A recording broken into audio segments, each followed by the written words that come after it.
जय Maharashtra. August 2025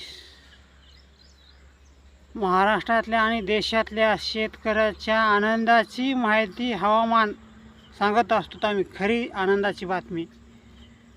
कोण्या ठिकाणी पाऊस येईल कुठं कुठं आणि उन्हाचाही कडाका राहील बघा. काही भागात ढगाळ वातावरण राहिलं ना, आता उन्हाचं प्रमाण वाढणार आहे बघा.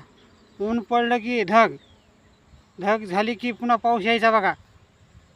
ही खरी तुमची आनंदाची गोष्ट आहे.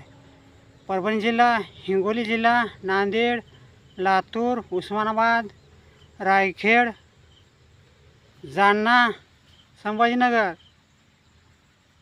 कोकण किनारपट्टी भागात, गुजरातच्या साईडला जरा जास्त आहे इकडे पडता पाणी. भयंकर आम्हाला शेतकऱ्याचे फोन येईल बघा. तालुका सोनपेठ तालुका,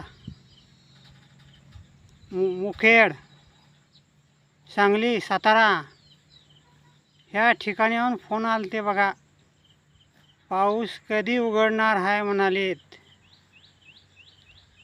पावसाची शक्यता कमी करा म्हणालेत शेतकरी. काय पाऊस शेतकऱ्यांना हो खरी तुमची आनंदाची बातमी.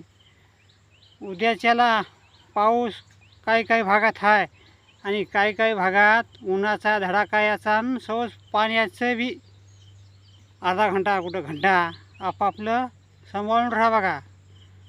आणि नदीच्या कडेला जाऊ नका. मोठ्या नदीच्या कडेला बघ ठिकाणी नद्या राहतात आड्या, तिथं आपलं हुशारीनं राहायचं. हीच माझी तुम्हाला विनंती आहे. आमचं गाव आहे फुलकळस, तालुका पूर्णा आहे, जिल्हा आहे परभणी.